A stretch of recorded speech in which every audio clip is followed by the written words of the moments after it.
Okay. Are you all able to see just my screen presenter view? Yes. Excellent. Okay.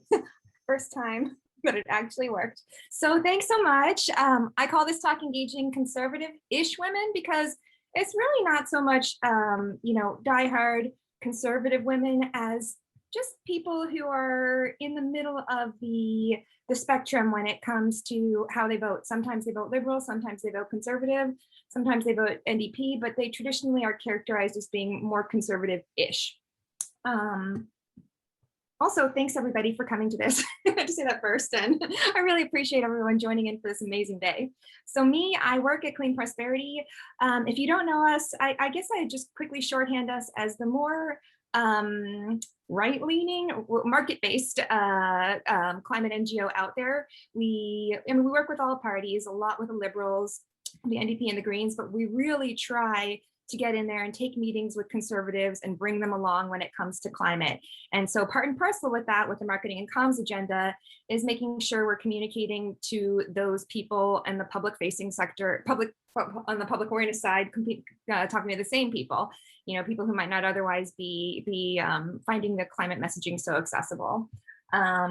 What else? I came to work there because I felt like there was real opportunity to move the dial when it came to communicating climate information to this population. Like, I feel like there's already so much great work being done to the left of the spectrum, but maybe a little more room to get in there and start having those conversations with people who might not otherwise be exposed to climate. So I think Amber tasked us with having an animating sentence to sort of describe what we're going to try to get to. So for me, we need to close the conversation gap by meeting women where they are, creating community, and inspiring confidence in action. So what do I mean by that? I think there's a climate conversation gap in so much as climate is very underrepresented in female-focused media and social. My comms manager at Clean Prosperity did a media scan for me last year, and in the 25 most popular sort of female-focused publications, almost nary a mention of climate. On social. We're largely in our bubbles. When I look at other people's spaces who are not necessarily climate identifying or as climate concerned as perhaps we are, often little to no mention of climate. What I mean by meeting women where they are, unpacking where women get their information. And when it comes to inspiring confidence in action, we know that there's a confidence gap. Women often know just as much, if not more than men, but express a lack of confidence when it comes to articulating their feelings, both in social spaces and among friends and family. This comes out of some research by Yale Climate and Comms. So how do we close that gap and give them the confidence to realize they know just as much as others? And even if they don't, should feel comfortable in participating in this dialogue that affects all of us. So swing state, what does that mean? And this is why I talk about the conservative-ish and where we focus most of our attention at Clean Prosperity. Everyone always says elections are won and lost in Canada in the vote-rich 905. It's kind of a misnomer. Votes are won and lost, not just in the 905, but in all these little swing ridings, primarily in Ontario, but in other places as well. So our 905 extends beyond just Toronto. It's this patchwork of other ridings where these people exist who sometimes vote liberal and sometimes vote conservative, and are, for better for worse, more valuable to us when it comes to their vote, because their votes change the course of the election. So to us, it's really important that these people become climate literate, or at least have access to the information they need to think about climate in the context of whatever election is at hand. So why do I say she's not conservative? She's conservative-ish because I don't think all these women really identify as conservative. They identify as, a lot of the characteristics John talked about in his previous talk, just women who live in the world and maybe don't even consider themselves political at all, even though they may have voted for conservative candidates in the past. This is just a quick context slide to bring everybody up to where I think the dialogue is and why a lot of this work, how a lot of this work evolved. Also, raise your hand if I'm talking too fast. I tend to do that, and I try to cram a lot of information into 20 minutes. Okay, so climate vacuum. A lot of women express that they don't know about climate. It's not their fault. Didn't come of age learning this information. If you're, anywhere over the age of 25, you probably had little to no formal climate education in school. So a lot of this public awareness work is about unpacking that, because then, fast forward to the publications that these women have access to now. And yes, they have access to the same mainstream publications as all of us, but we know, and I'll share with you some data on where a lot of women get their information from this demographic, that that climate content is not very well represented in those outlets. So we want to make sure that they're actually able to get this information. And then not a part of the social discourse, and silence begets silence. I'll show you an influencer campaign of ours where you can see that there's little to no mention of climate at all before we come on the scene. And so it's about making, the term is pluralistic ignorance. Everybody thinks that nobody else cares. We want to make sure they know that other people do care, and it just takes one or two people to start unlocking that dialogue and making these spaces safe for climate conversation. So session overview, I'm already a bit behind, but 5 minutes on data, 5 minutes on unpacking who this woman is, 5 minutes, I'll show you some of our campaigns, and then I'll give you a few takeaways. So data, I'm sharing lots of slides from others. I think Maria shared this one in a recent climate narratives report, and it's so compelling. I mean, we're not just, and it's why, as much as I really learned a lot from Melanie's comments today on, maybe we don't need to separate women as this monolith, I sort of disagree, because you see that women across the political spectrum care about climate. This Eric LaChapelle, it's the five climate attitudes that Connie was talking about this morning. He finds that conservative women are just as likely as NDP and liberal women to support a green recovery. So very valuable to be talking to women of all stripes. In Canada, we have the largest gender gap when it comes to perceptions of climate. I put two studies here because one says that we are the largest out of 70 countries. This is a recent UNDP poll that said the spread was 12% between women and men. A more recent one puts it a little lower, and we're down to 8%. Regardless of which one you go with, we're at the high end when it comes to the differential between men and women when it comes to climate concern. To me, that means we should be focusing on the people who care more, as was borne out in the research that Connie shared this morning. And then this is a slide from Yale Climate and Comms again.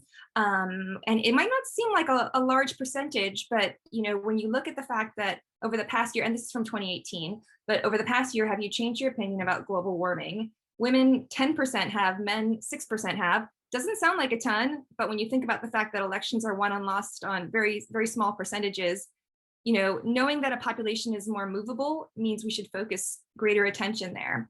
And one thing I want to just gut check, I should have addressed it earlier, when we talk about this conservative woman, and the reason I call her conservative-ish is because I think when people think about persuading conservatives, they think about the stereotype of the crusty uncle who doesn't believe in climate change and the Thanksgiving dinner and all these things that we talk about. And, I subscribe to the Fogg model. BJ Fogg is a very great behavioral scientist out of Stanford. And he talks about, different ways to persuade, to facilitate behavior change. And it's nothing new under the sun. It's just, we constantly think we want to get those hard to reach curmudgeons first because they're really salient to us. And we think if we can turn those people, we'll turn everybody else. But as I'm sure lots of in your practice and your experiences, we actually want to work towards the movable middle. And we really want to focus our energy on these people who have unformed opinions and might be much more persuadable than we think. So, in his language, those are well, I won't get into all the animals, but we want to work on the people who we might be able to change. So for all these data points, I think I'm building up an idea of a person who you can see might be a little more able to move, because the idea is that when we get enough of that majority population, then we bring over the hard to reach others. So yet another slide, this one cuts me deep. Campaign Research did this omnibus poll. If you look at the numbers, they're kind of startling when you see how concentrated opposition is to, this is the carbon tax, which we work on a lot at Clean Prosperity. I mean, women, 26%, females 18 to 34, don't know. I mean, don't know is a great position for bringing someone over as a marketing and comms person. If it's merely that you don't know, well, I can share information with you. And then, somewhat oppose being pretty low. Like the opposition is so much lower across women that why wouldn't we try to convert these people who either don't have an opinion or only mildly oppose us. So this is some data that we pulled together from our last polling, and it's because I'm always curious as to where women get their media. Use three main sources: online, daily or weekly, Facebook, Instagram, and YouTube. Probably not a huge surprise, but I just constantly throw this into any polling we do because I find it hard to find good data on where women get their information. Beyond that, there's women in 35 to 54. And beyond that, they say TV news, main sources, CBC, CTV, Global, and CP24. So it's usually pretty consistent. This is from our most recent poll. So now that I know kind of who they are and where they get their media, I'll get into how I drill down into who they are. And this was something, my slides are like a very light version of everything John presented. You know, I do a ton of persona research too, because as much as I try to get out of my bubble of my community and everything, I'm surrounded by people who pretty much see things the same way I do, who care about climate. You know, the news I subscribe to, my feeds are just full of the same climate stuff. And I really do want to understand and deeply engage with these people and know what their concerns are. And I don't have a 90-person database the way he does, but I use user interviews to do these kind of in-depth 1-hour interviews with women all across the province in ridings that we target. And I build personas based on composites of things that other people, that a bunch of different women tell me. And I find it quite helpful into sort of getting a more nuanced perspective of who this person is, as opposed to just, you know, stereotypes I might otherwise throw at the wall. Some things we know just from our polling and consistent research is that, you know, this swing conservative woman is 28 to 60. She has some post-secondary education. She's more likely to be married, more likely to have kids, and she really values family. Again, these are like broad generalities, but they are sort of a composite of everything we've garnered from our polling and research. And then who does she talk to? So this is a question I had asked John in the previous session.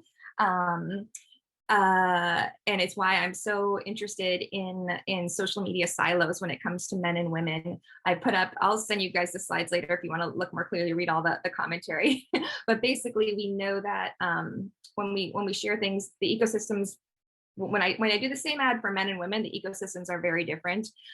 In the male environment, a lot of negative comments, a lot of angry faces, a lot of misinformation. Again, these are generalities, not always the case. And then in the female ads will often have people sharing information like, oh, I didn't know that. Oh, check this out. Here's a link to CRA or, you know, what have you. So I work really hard to create environments where men can take up a little less of the oxygen in the room.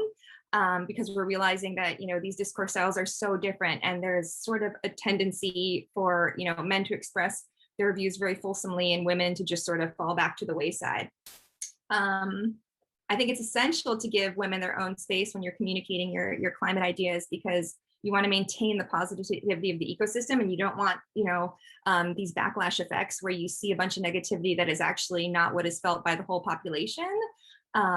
This is like a little juicy tidbit that I discovered when I was nosing around. Noticed that, you know, the O'Toole campaign spent $80,000 in the week after he dropped his climate plan. And when I drilled down into his ads, I noticed that he does the same thing I do, which is segment out by gender. Again, I would hypothesize that this is because we know that women and men respond very differently, and women are much more open to this information.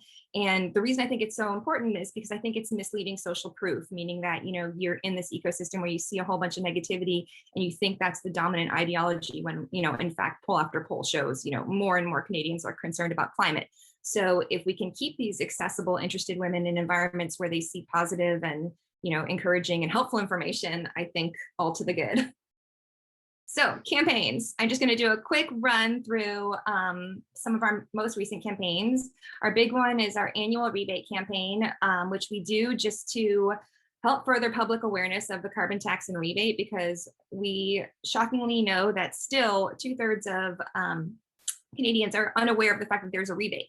They hear all this polarized chatter about a carbon tax, and then they, you know, don't know that, oh, in actual fact, 60% or even upwards of 60% get more money back than they put in. And this is just, you know, a great tool that we have and should be using. In recent years, I've reskinned it to be more female friendly, because we know that women are more receptive to these messages, and our spend is increasingly more towards women than men for all the reasons I previously enumerated. We know women tend to respond more positively to this message and actually want the information and go through and do the calculator and see how much their households will get. So for us, it's just valuable, better bang for our buck. in even more recent more recent times, last month of the campaign, I've expanded to new platforms that I know are very female friendly. So we've done more Pinterest. Usually we do almost exclusively Facebook and Instagram, which are still our most high performing spaces. But I would encourage you and your comms to look towards these spaces where, Pinterest, I think, is 92% women. Again, we often default to Facebook because it's the lowest conversion cost for us, but it's really worth exploring to get to these places and these platforms that are much more female friendly and positive. And now I'll dig into our influencer campaign, which I think is helpful, because this is where I honestly feel like we're having some of the greatest effect. It's reaching audiences that we would never otherwise reach. And we use the same, we work with the same agency that John and Potential Energy Coalition use. And I got my feet wet last year by just personally hiring some influencers to talk about, the implications of the carbon tax and rebate. And it was good. And then this year I expanded to work with about 70 micro to medium-sized influencers. They could have anywhere from 1,000 to 50,000 followers, and be located in any of our, target ridings in Ontario. And I mean, I just put a smattering of the comments, but honestly incredible, because you realize, just as John said, nobody really knows. And, if I could remind myself of that every day, I would. We're in these silos where, I probably consume 40 articles about climate science before I've had my second coffee. And then you realize that most people think that the thing they can do to stop climate change is to recycle more. So you have to constantly, and sometimes I just go back and look at, our archive of all these posts and the comments, just to get a handle on who these women are and what they care about. And to echo a lot of what John said, they care about family, they care about their personal realm and making the world safe for their children. And they just don't know quite how to do that. So, to me, this campaign, so many comments, probably hundreds of like, didn't know about this. This is incredible. So I think what I'm leading up to is the fact that it's really important to have trusted messengers, because women get their information from their socials and much less from traditional media. And if there are people they respect and trust on social sharing information with them, they're much more likely to absorb that information. Which is all leading up to the program that I hope you will all subscribe to and participate in, which is Talk Climate to Me, which will be launched in partnership with Project Neutral in the fall. And it's born of the idea that it's great to have these little bits of advertising on social, but it's not enough to give women the climate confidence they need to really go forth and take action. So Talk Climate to Me is meant to be a much more substantive way of bringing women into this climate conversation. It's built on this trusted messenger model, which is kind of what John was speaking to as well. Just to, people are much more likely to want to learn if it's in a community-based context with people they know and love and respect. So learning teams will be led by, colleagues, friends, social influencers, basically anybody who wants to bring a lot of women along. And you can go to talkclimate.ca if you want to sign up for more information, because we'll be needing lots of facilitators as well. But the idea is that we want to create these safe spaces for women to get that climate knowledge and find their climate confidence and just start talking climate and taking action. And from a mobilizing perspective, we also know that it's much easier to do this when your peers and friends and family are doing likewise. So the goal is, to get some, to use some behavioral tools to have people commit to implementing things that they want to put forth in the world. And, at the very least, if we just socialize the idea that it's okay to talk climate with our target cohort of 1,000 women, I mean, that will in itself be doing so much to normalize the idea of talking climate. How am I for time? 19 minutes. Yeah. So I think I actually already covered all this. Need to instill climate confidence, and we just need to normalize talking climate, because don't worry if you go over time. You just I want to keep it tight in case there are any questions, and I'm sure I'll forget a few things. Yeah, so we've got our micro, our one page up. We've hung our shingle, and yeah, the goal is just, as John said, how accessible can we make it? What kind of language can we use that just brings people in? We don't shy away from the word climate, but beyond that, and we'll go deep on some of the terminology just to, make sure people have the fluency so they feel that they can speak eloquently in social spaces. But at the same time, it's really like, what's the most simple way we can convey this information, and trying to use really fun tools to bring people along for the ride and make it as interactive and fun as possible. As you see, our fun, free, and scary online team-based climate education experience for women in the GTHA. So my key themes, pretty similar to John's, and also these are, again, generalities that will depend on the campaign and what you're trying to convey and to whom, but these kind of hold forth across everything I ever do, and they may do as well for you. Things about protecting the world and experiences you love for your children, that's part of that, you know, whether it's the 6 studies, the 6 types in the US, or the 5 types here in Canada. You know, messages around protection and stewardship and loving the land, that loving the world that we've had ourselves, loving the life that we've had ourselves, and wanting to create that safety and beauty of experiences for our children generally tests amazingly well for us.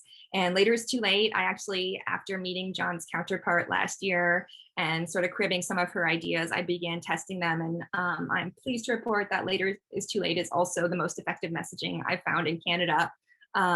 It's loss aversion, and I think women realize that now is the moment. And I haven't found another ad that tests as well as Later is Too Late across all the ads I've thrown at the wall. And then finally, this is kind of a Sarah tip. I don't know if it's actually, it's in the formative stages, but something that I really work on testing with women and have found some success with is this idea of relieving cognitive burden. We know that women control 67% of household spending. They're responsible for all sorts of household decision-making, and yet they're not really given information like which is better, oat milk, soy milk, this milk, that milk. Like sometimes you can know, but you know, I've had this push into communicating the importance of climate literacy to women, so so that they can have this information and not be forced to constantly make these decisions in a relative vacuum, because the cognitive burden of constantly trying to make this right choice for your family, for your children, for your community is kind of overwhelming. And so I often test stuff like that and find that it does pretty well. It's just a bucket of something you might find has some currency with your audience. Okay, so my quick takeaways are: break it up. As I said, create spaces that are just for women. You know, we want to be as opening and welcoming, and, you know, make the tent open on all sides and have all voices. But increasingly, we find that men kind of do sully the waters a bit and don't allow women to feel comfortable speaking their mind. So we want to create spaces where women are comfortable asking questions, sharing ideas and resources. And if that means presenting marketing comms, you know, targeting only women, I do that. No one ever seems to notice that that's what's happening, or creating activities and engagements that are specifically tailored to women. I think it's highly valuable. Number 2, accessible and relatable. Just a less beautiful way of saying what John said, like, how can I stay away from that climate language?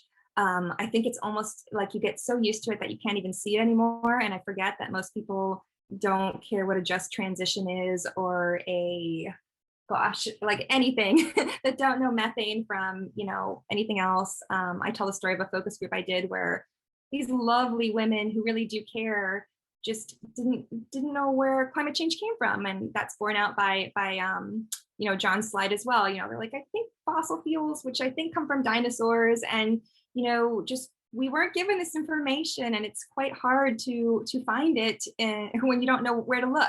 So I try to come at it with kindness and empathy and find the most simple, relatable way of bringing people into the conversation, and to use contexts that people can relate to, like personal stories about their lives, their community. We know storytelling is a cliche, but it's a cliche that works. So, you know, a story of one person in someone's community does much more than all the facts about, you know, carbon emissions and methane and blah, blah, blah. And the person is tuned out because they've got a million other things to do.